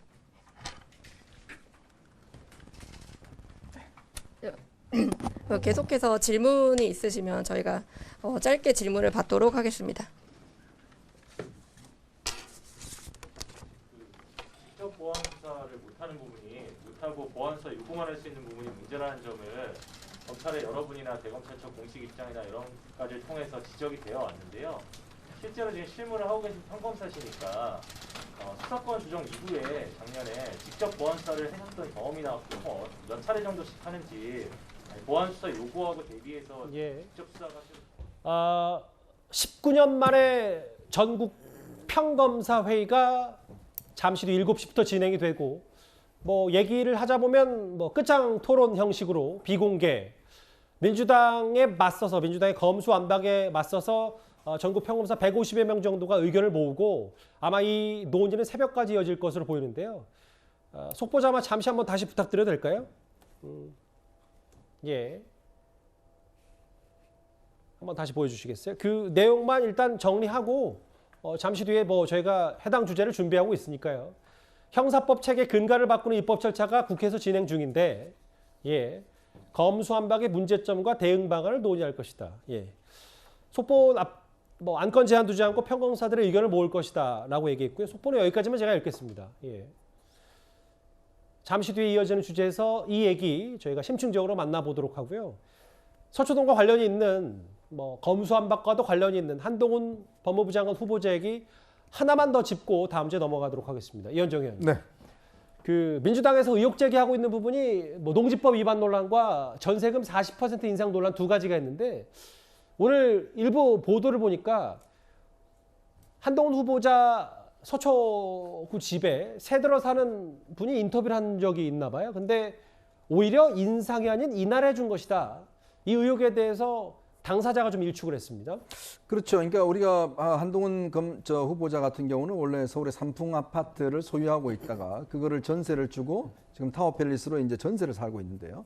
그 본인이 살고 있던 삼풍 아파트에 이제 세를 들어온 분, 이분 같은 경우 원래 이제 계약을 하면서 45%를 높였다는 거 아니겠습니까? 당시 아시겠지만 임대차 3법 때문에 당시에 전세 가격이 굉장히 폭등을 했습니다. 더군다나 이제 이게 2년 계약을 할 경우 5%밖에 못 올린다는 이제 규정이 있었어요. 근데 이분 같은 경우는 거기에 해당되지 않는 게 뭐냐면 본인이 이제 해명을 한 게 내가 이제 이사를 가겠다고 나왔는데 문제는 본인이 원래 또 가지고 있는 집의 이 상황과 좀 이게 같이 안 어울렸던 모양입니다. 그래서 다시 계약을 하겠다고 그래서 실제로 이제 현 시가로 전세금을 다시 계약을 해서 했기 때문에 이거는 문제가 안 된다라고 지금 세입자가 이야기를 하고 있는 것이죠. 예. 또 농지 관련해서도 지금 현재 농지 관련해 이제 보통 농사를 짓는 사람, 여기 사람만 이제 농지를 가지고 있다 하는데 이게 사실은 1만 평방미터 이하의 경우에는 농사업을 경영하지 않아도 취득할 수가 있고 지금 현재 가지고 있는 게 3,300만 평방미터라고 그럽니다. 300평방미터라고 그럽니다. 그렇기 때문에 실제로 1만 평방미터 이하이기 때문에 농지법 위반은 아니다라고 지금 해명을 하고 있는 것 같습니다. 정호영 보건복지부 장관 못지않게 민주당은 한동훈 법무부 장관 후보자를 낙마 1순위로 이미 점찍고 화력을 집중하고 있습니다. 이 주제 여기까지고요. 저희가 5분 전에 만나봤던 속보 내용 서초동 얘기 현장 연결해봤는데 그 주제 지금부터 하나하나 만나보겠습니다.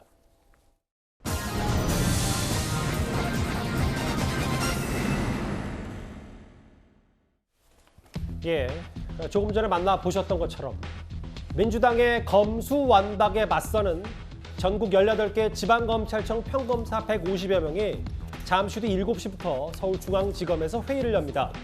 전국 평검사회의는 19년 만에 열리는데요. 현장 목소리 잠시 듣고 왔고 이 얘기 지금부터 나눠보도록 하겠습니다. 최병무 의원님, 19년만 하니까 언제 하고 다시 열리는 거냐? 2003년 노무현 정부 당시에 강금실 법무부 장관 인사방침 논의 그때 이후 19년 만이면 뭐 어찌됐건 역사적인 다시 회의가 열리는 셈이네요. 그렇게 되죠. 아니 이제 일반 평검사들이 뭐 이렇게 지검 단위로 모인 적은 있어요. 근데 이제 전국 평검사가 모이는 게 지금 19년 만이라는 그렇죠. 거거든요. 당시에도 이제 강금실 법무부 장관은 판사 출신이잖아요. 그 판사 출신으로서 자 검찰을 뭐 이제 노무현 정부에서는 뭐 개혁하겠다 뭐 이렇게 얘기를 해가면서 이제 인사를 흔들려고 하니까 그 문제에 관해서 평검사들이 의견을 개진하고 그 논의를 했던 거거든요. 근데 지금은 그 수준을 훨씬 뛰어넘는 주제예요. 이제 검찰이 가지고 있던 수사권을 완전히 빼앗겠다. 그래서 빼앗아서 그거를 경찰에 주겠다.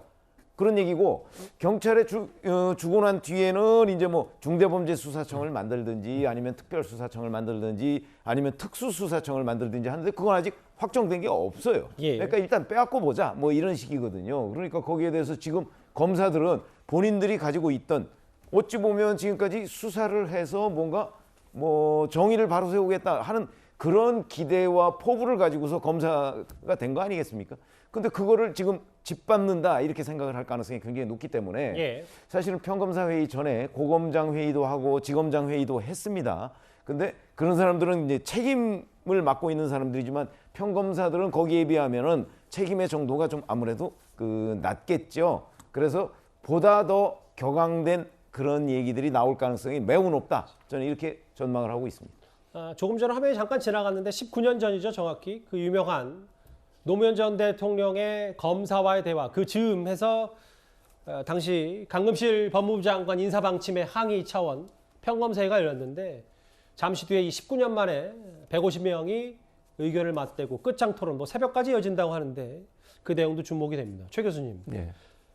뭐 검찰총장부터 해서 일선 검사들까지 이렇게 집단 반발하기 때문에 결국 대통령이 이 부분에 대해서 부담을 느낄 수밖에 없는 거 아니냐 해석이 나오거든요. 어떻게 생각하세요? 뭐 그러니까 대통령이, 저는 뭐 개인적으로 물론 뭐 부담이 전혀 없다고 볼 수는 없겠지만 그럼에도 불구하고 이런 거잖아요. 검찰 입장에서는 당연히 본인들이 수사권이 폐지가 되는 거기 때문에 반발할 수밖에 없어요. 그건 뭐 어찌 보면 당연하다고 저는 보거든요. 이게 뭐 특별한 거라기보다 검찰 입장에서야 본인들이 수사할 수 있는 권한을 갖고 있는 게 본인들한테 훨씬 유리하기 때문에 그런 부분들에 대해서 반발이 있을 수밖에 없고, 그건 뭐 검찰총장부터 평검사에 이르기까지 크게 차이가 없을 거라고 저는 생각해요. 다만 저는 이렇게 생각합니다.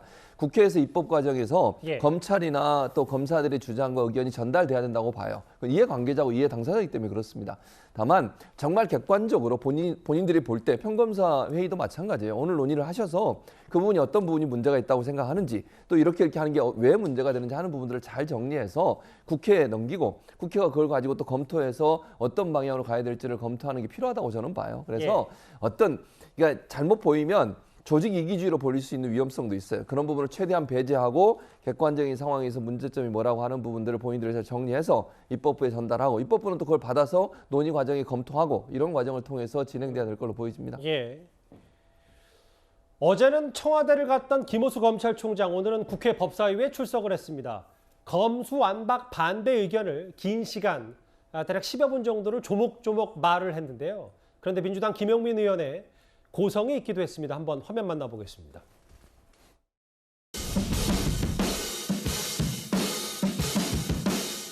또 여야 합의를 거쳐 최선의 결론을 찾는 과정이 선행되었으면 합니다. 국민의 생명과 안전, 신체의 자유와 재산에 직접적인 영향을 미치고 앞으로 국가 운영이나 발전과 깊은 관련이 있는 법안을 지금과 같이 2주 안에 처리한다라는 것은 절대로 적절하지 않다라는 말씀을 드리겠습니다.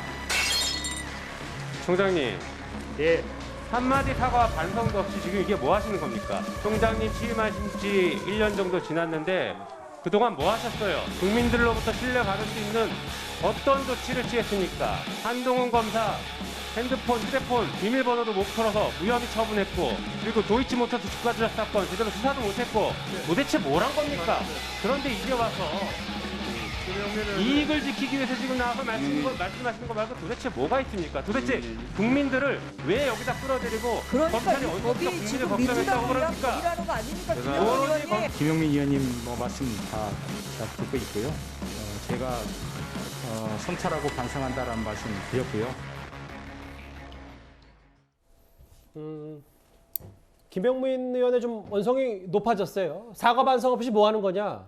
한동훈 후보자 휴대전화 비밀번호도 못 풀어서 무혐의 받았고, 김건희 여사 관련 수사도 제대로 못하지 않았냐. 앞서 화면에 빠르게 잠깐 지나갔는데, 그러니까 국민의힘 전지현이 이렇게 맞받아쳤거든요. 그러니까 이게 민주당 위한 검수완박 아니냐, 이렇게 주장을 했습니다. 자, 이번에 지금 뭐 좀 전에 최 교수도 이야기를 했지만 뭐 검사들의 의견을 받아서 국회가 논의해야 된다 이야기했는데 그 정상적인 거죠. 근데 지금 그게 아니지 않습니까? 자기들이 법안 정해서 만장일치로 통과시키고 법안 만들어서 이미 법안실안 소위에 올라가 있습니다. 예. 자, 그런데 무슨 의견을 듣습니까? 자기들끼리 논의해서 자기들끼리 공청회 한번 했습니까? 청문회 한번 했습니까? 아무 의견 수렴하지도 않고 자기들끼리 뚝딱 법을 만들어서 지금 법원조차도 이 법이 굉장히 위헌적이고 충돌 가능성이 있다는 이야기 하는 거 아니겠습니까? 근데 지금 의견을 어디서 봤나요? 지금 이미 법안 심사하고 있습니다. 지금 검찰총장 저렇게 나가서 이야기하는 거 저거야말로 요식적인 행위죠. 자, 근데 김용민 의원 저렇게 이야기를 합니다. 예를 들어서 교수가 강의 못한다고 교수의 강의권을 없앱니까? 기자가 오보를 낸다고 기자 못 쓰게 합니까? 그건 아니잖아요. 지금 민주당이 하는 일이 보면 근본적으로 검찰가 수사를 잘못했다고 해서 검찰의 수사권을 박탈하는 겁니다. 이게 앞뒤가 바뀐 게 아닌가요?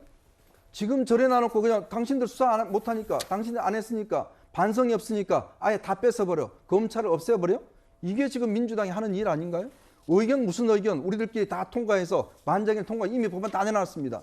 172명의 서명에서 내놨어요. 무슨 의견을 듣습니까? 정말 국민들에게 중요한, 정말 국민들 개개인한테 영향을 미치는 사법행정과 관련된 중요한 변화입니다.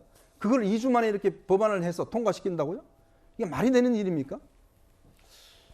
서영주 대변인, 국민의힘에서 얘기하는 건 그런 것 같아요. 뭐 검찰이 수사 못한 건 뭐 비단 이것뿐만 아니라 만약에 김용민 의원이 문제 제기를 김호수 총장한테 할 때 그럼 대장동 의혹도 수사 제대로 못하고 뭐 했냐?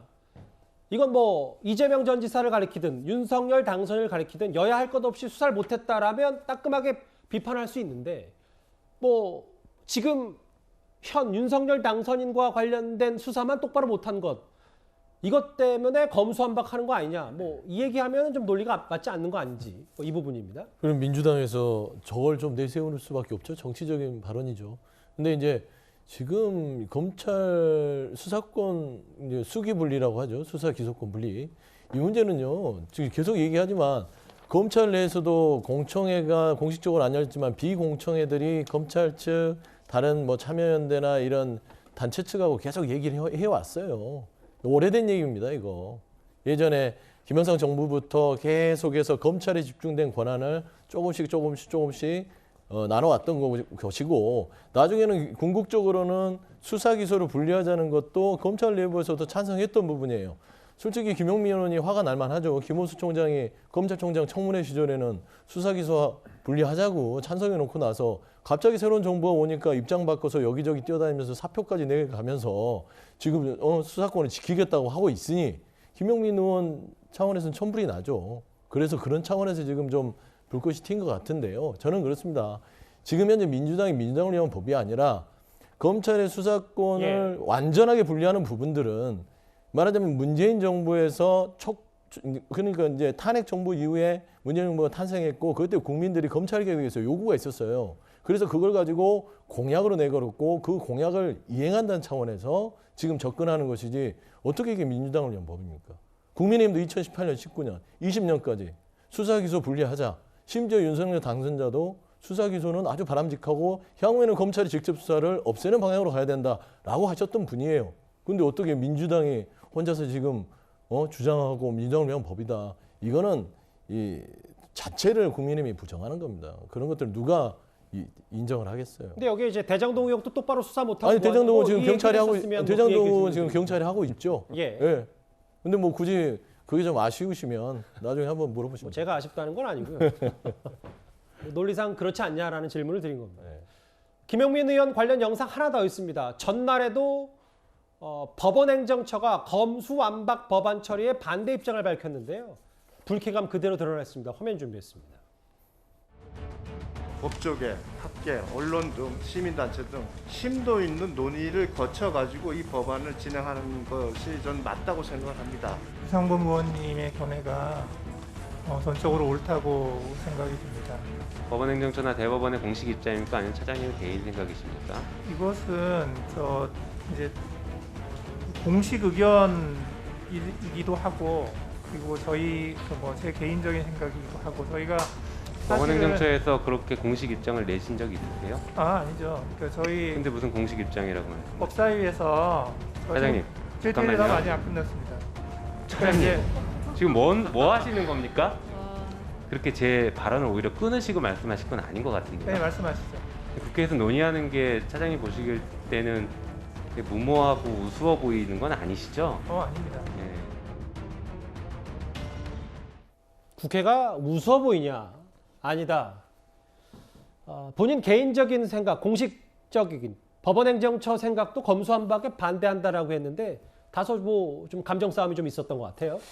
그렇죠. 뭐 제대로 된 대화 또는 그 토론이 잘 안 되는 것 같습니다. 특히 김영민 의원은 이제 그 검수완박에 반대하는 모든 세력들에 대해서는 굉장한 적대감을 표현하는 것 같고요. 그런데 사실 유상범 의원의 질의에 대해서 그 법원행정처 차장이 그냥 동의한 거에 불과해요. 그리고 그것이 저는 뭐 크게 부당하다고 생각하지 않는 것이, 자, 우리나라의 그 검찰 수사권을 완전히 박탈하는 게 형사사법 체계의 근간을 바꾸는 거다. 이거에 대해서는 대부분 동의할 것이고요. 자, 그 부분을 정말 2, 3주 만에 이렇게 전광석화처럼 해치우는 것이 과연 옳으냐? 근데 그걸 가지고 유상범 의원이 얘기를 하니까 법원행정처 차장이 그래 뭐 시민단체나 뭐 이런 데들하고 심도 있게 논의한 후에 결정하는 것이 바람직하다. 저는 그건 지극히 상식적인 답변이라고 보거든요. 예. 근데 그 부분에도 이제 김영민 의원은 아마 동의할 수가 없는가 봐요. 그런 차원에서 본다면, 자, 어차피 뭐 국회가 172석이라는 압도적 다수를 가지고 있으니까 국회에서 결정하는 것, 그거는 뭐 우리가 옳다 이렇게 생각하면 누가 저지할 방법은 없지만 그래도 여하튼 국회는 국민의 대표기관이니까 국민의 의사도 중요하고 국민의 상식이라는 것도 저는 중요하다고 봅니다. 예. 그러니까 저 문제 진전 과정을 한번 지켜보죠. 근데 지나치게 김영민 의원이 과민 반응을 보이고 있다. 저 자체가 아마 본인들이 지금 하고 있는 거에 관한 어떤 정당성 이런 걸 스스로 의심하고 있는 것 아닌가, 전 개인적으로 그렇게 판단하고 있습니다. 최진봉 교수님, 계속해서 민주당의 나홀로 검수완박 아니냐라는 지적이 나오는 이유가 오늘 대법원도 검수완박 법안에 대해서 검토하거나 좀 시간을 가져야 된다는 의견을 냈어요. 어떻게 들으셨어요? 그러니까 이제 법원 입장에서도 몇 가지 문제점을 지적한 것 같아요. 뭐 가장 대표적인 게 예를 들면 경찰의 요청에 의해서 영장 청구를 할 수 있다, 이런 부분들 같은 경우 이건 이제 논의가 필요하다고 저도 개인적으로 생각을 합니다. 왜냐하면 영장 청구권을 검찰이 가지고 있는 것은 견제와 균형이라고 하는 부분이거든요. 만약에 경찰이 무리한 수사를 하거나 인권 침해가 있을 경우에 검찰이 그것을 좀 견제할 수 있는 기능을 갖도록 해서 영장 청구권을 준 건데, 그런 부분의 문제라든지, 예컨대 또 하나는 이제 검찰과 경찰은 사실은 협조 관계가 돼야 돼요. 예를 들면 수사를 경찰이 하더라도 기소하거나 영장 청구를 검찰이 하기 때문에 재판에 가서 사실은 범죄 행위를 어떤 증명해 내려면 협조가 필요한데 그런 협조가 잘 될 수 있겠냐는 우려가 있는 것 같고요. 예. 그런 부분들이 이제 문제가 되고 논란이 되고 있으니까 이런 부분들은 저는 그 소위나 이런 검토 과정에서 논의가 된다고 생각해요. 지금 올라온 법안을 100% 그대로 통과시키는 건 아니잖아요. 지금 소위에서 논의하고 또 법사위에서 논의하는 과정에 있어서 정말 이런 부분에 논란이 있다고 하면, 문제가 있다고 하면 이런 부분들 좀 개정해서 바꿔서 올라갈 수도 있다고 저는 생각해요. 그런 부분에는 절차는 필요하다고 봅니다. 예. 어제 김호수 총장을 청와대로 부른 문재인 대통령은 검수완박에 찬성하는지 반대하는지 뚜렷하게 입장을 밝히는 않았습니다만 사실상 민주당 손을 들어준 거 아니냐, 나중에 거부권을 행사하지는 않을 것으로 보인다, 이런 해석이 많습니다. 문재인 대통령께 다시 부탁드립니다. 국회의 시간이라는 떠넘기기를 그만두고 대통령다운 모습을 보여주시기 바랍니다. 유언적 요소로 가득 찬 검수완박법에 대해 거부권을 행사해야 합니다. 바로 지금이 헌법을 준수하겠다는 5년 전의 국민과의 약속을 지킬 시간입니다.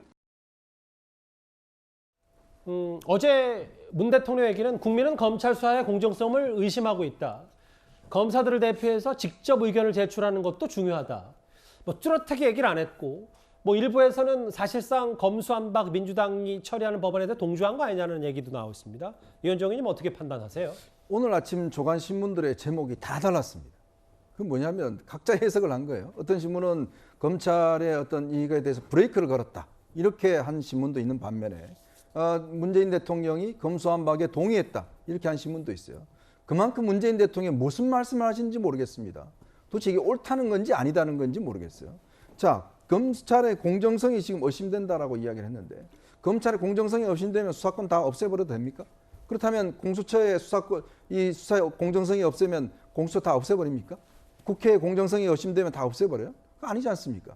그리고 또 뭐 국민을 위해서 뭘 해야 된다고 이야기를 하는데, 그러니까 뭘, 예를 들어서 김호수 총장이 와서 저렇게 하면 안 된다고 이야기를 했는데, 그럼 뚜렷하게 검찰이 무슨 문제가 있고, 그리고 1년 전에 지금 검경 수사권이 조정이 돼서 그나마 아직 이 부분에 대한 평가가 제대로 나오지 않은 상황입니다. 자, 그런 상황에서 지금 이미 다 없애겠다는 거 아니겠습니까? 이 없앴을 경우에 그럼 법적인 충돌도 있는 것이고, 그 인력을 어떻게 할 것인지, 그리고 그 사이에 많은 지금 그 혐의들을 누가 수사할 것인지 그것조차 불투명한 상황이 진행이 되면 이렇게 나라가 두 쪽 날 정도로 지금 갈등이 있으면 그거 해결해야 되는 게 대통령의 임무 아닌가요? 자, 그러면 예전에 언론중재법 관련해서 문재인 대통령이 해외 갔다 오면서 해외에서도 이거 부정적인 여론이 많다. 딱 그 이야기 한마디 하면서 결국 이 법안 추진이 중단됐습니다. 자, 근데 이번 상황에 대해서는 대통령이 사실상 제가 볼 때는 검수완박에 동의한 걸로 저는 봅니다.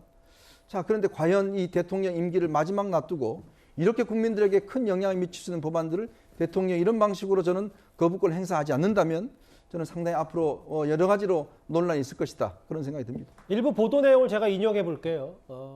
인권 변호사로 활동했던 법제인으로서 이런 말도 안 되는 법을 지켜볼 건지 믿기지 않는다. 문 대통령 겨냥한 얘기도 있고. 거부권 행사 내용은 빠졌다. 전형적인 문 대통령의 유체 이탈 화법이다. 이 지적 서 대변인 어떻게 들으십니까? 뭐 검찰 출신들이니까 당연히 본인들 논리로 얘기를 하겠죠. 근데 대부분 보면은 지금 이 법이 좀 이상하다, 조직 논리에 검찰에 불리하다, 검찰의 모든 권한을 뺏어간다는 분들은 다 고시 출신들이에요. 그러니까 고시 출신이 아닌 경찰한테 수사권을 주는 부분들에 있어서 여러 가지로 뭔가를 지키고 싶은 게 있나 봅니다. 하지만 수사 기소 분리는 지금 떨어진 게 아니란 말을 재차 방법하고요. 저는 이런 말씀 드립니다. 검찰한테 권한이 다 없어지는 게 아닙니다. 기소권이라는 무소불위의 권력이 있고요. 예. 권한이 있고요. 권력이 아니라. 그다음 영장 청구권이라는 건요. 어느 나라에서도 영장 청구권을 검찰한테 한 기관에 주지는 않습니다. 근데 영장 청구권은요. 수사에 못지않게 큰 권한입니다. 기소권과 영장 청구권만 검찰이 갖고 있다 하더라도 경찰은 수사를 하고 검찰은 기소를 하고 이런 보안 관계를 통해서 건전한 사법 체계를 하는 것이고 헌법재판소조차도 판례를 통해서 이런 결론을 내렸죠. 시대가 변하고 국민적 요구가 있으면 수사 기소에 대한 분리에 있어서는 입법부가 마땅히 조정함이 옳다. 네. 이런 판시도 있었습니다. 결국에는 문재인 대통령께서 저렇게 얘기하시는 것은 결국에는 검경 개혁의 문제는 법의 문제이기 때문에 입법부의 시간이다. 그래서 입법부가 결정하는 부분들은 따라서 결정하겠다라고 했기 때문에 조금 애매한 표현이 될 수 있겠지만 예. 궁극적으로는 입법부의 결정을 존중하겠다. 저는 그런 표현이라고 봅니다. 예. 참고로 저는 고시를 안 나왔지만 저도 반대하고 있습니다. 예. 고시를 나온 사람만 반대한다는 것은 오해겠죠. 예. 일단 검수완박 관련해서 서초동에서는 전국 150명의 평검사가 회의를 하고 끝장 토론까지 염두에 두고 있는데요. 내일도 아마 이 소식을 저희가 짚어봐야 될 것 같습니다. 그럼 지금까지 들은 여러분들의 목소리를 만나볼까요? 첫 번째 댓글입니다. 봄이라서 개나리꽃 색깔이 노란색일 뿐 정치권의 억측 좀 그만했으면 뭐 김건희 여사가 입었던 양말 색깔이나 스카프 색깔 말씀하시는 것 같은데요. 예. 정호영 후보자를 가리켜서 자식을 위해서도 자진 사퇴하세요. 자식 암단의 올바른 행동이 아닙니다. 라는 표현도 해주셨고요. 예. 의혹만으로 사퇴하면 없는 의혹도 만들어낸다. 또 있을까요? 예. 가레오 세례연구소도 문제 많지만 그럼 방송인 김어준 씨는 뭐냐? 음모론 얘기 말씀하시는 것 같고요. 마지막 보겠습니다. 입법부가 사법부 위에 군림한다. 검수완박 말씀하시는 것 같은데요. 오늘도 댓글 5개 모두 감사드립니다. 다음 주제. 오늘 온라인상에는 이 뉴스가 참 말들이 많았습니다. 바로 가보겠습니다.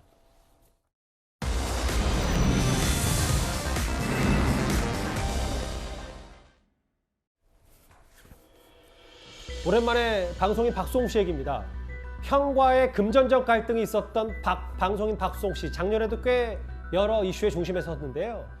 박수홍 씨 측에서 친형 부부의 사망보험금과 악플단 사람이 형수의 절친한 친구였다는 의혹에 대해서 모두 사실이다 이렇게 주장을 했습니다.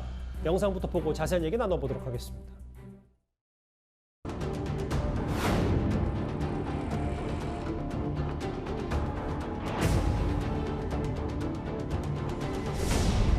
사실 개인적으로 힘든 일도 많았고 다홍이가 정말 저한테 큰 위로가 되고 다홍이를 보면은 막 힘들었다가도 정말 위안이 되고 웃게 되고 열심히 살아야 되는 이유를 갖게 되는 것 같습니다. 사실 박수홍 씨 논란의 핵심은 작년에 이렇게 박수홍 씨의 친형이 박수현 씨의 출연료를 중간에서 가로챘다 이 논란으로 시작이 됐었는데 근데 당시에도 SNS나 악성 댓글에서 고양이 얘기는 다 거짓말이고 형을 쓰레기 만들었다 이런 악플이 달려서 여러 좀 뒷말들이 있었는데요. 최전문 교수님. 예. 알고 봤더니 박송 씨 측의 주장은 이 악성 댓글을 산 사람이 바로 형수의 절친한 친구였다. 이걸 좀 주장하고 있습니다. 그렇죠. 형수의 절친이었고 그 절친이 형수의 말만 듣고 그 내용을 악플로 달았다는 겁니다. 그래서 이게 불송치 결정이 내려진 이유가 뭐냐면 고의성 문제예요. 명예훼손, 그러니까 허위사실 유포나 이런 걸 통해서 명예훼손이 성립이 되려면 고의성이 없어야 되는데 아마 이제 그 처음 조사할 때는 고의성이 없다고 본 것 같아요. 그러니까 형수로부터 얘기를 들었는데 그걸 진실로 다 믿고 그냥 글을 올려서 문제가 없다. 근데 여기에 대해서 이제 문제를 제기한 거죠. 박송 측에서 예. 불송치 결정이 문제가 있다. 이의를 제기해서 지금 재수사가 진행되고 있다. 이렇게 밝히고 있는 상황이어서 예. 이 형수의 친구라는 분, 절친이라는 분이 정말 고의적으로 올린 것인지 또 인지하고 있었는지 없었는지 이 부분이 이제 다시 수사의 쟁점이 됐다고 볼 수 있습니다. 그래서 지금 박송 씨 측 얘기는 수사가 다시 진행 중이다라고 하는데 또 하나 얘기거리가 있더라고요. 보니까 친형 부부가 박송 씨 이름으로 가입한 사망보험이 8개다. 사실이고 최대 6억 정도가 있다. 뭐 이 부분도 박송 씨 측이 이 의혹도 사실이다 이렇게 입장을 밝힌 것 같습니다. 사실이라고 얘기를 했어요. 8개가 있는데 그중에 6개는 상속인이 누구냐면 법정 상속인이에요. 그럼 지금 현재로 보면 박송 씨가 만약의 경우입니다. 사고를 당했을 때 그 상속을 받는 분은 부모님이시겠죠. 근데 만약에 부모님이 돌아가시면 어떻게 되겠어요? 형제에게 가는 겁니다. 그럼 이것도 형 부부나 형에게 갈 가능성이 있다고 지금 얘기를 하고 있는 것이고 예. 나머지 2개는 법인으로 돼 있어요. 그러니까 상속인이 법인으로 돼 있는데 이 법인의 구성을 보면 법인으로 구성된 게 2개의 법인이 있는데 하나의 법인은 뭐냐면 형하고 박송 씨하고 5대 5예요. 그러면 만약에 이게 박송 씨가 사망하거나 사고를 당하게 되면 법인은 결국은 이제 그분 형님이나 이런 부분으로 갈 수밖에 없잖아요. 또 하나는 다른 법인 하나는 형의 가족들로 구성이 돼 있답니다. 법인이. 그러면 만약 박수홍 씨가 사고를 당하면 그 내용은 그 보험금은 전부 다 형에게 가는데 그게 최대 6억 1천만 원 정도 된다. 이렇게 주장을 하고 있습니다. 박송 씨 논란이 2라운드로 번지는 건 아닌지 모르겠습니다. 짧게 이 내용까지 만나봤습니다. 뉴스탑10 이제 마지막 주제가 기다리고 있습니다.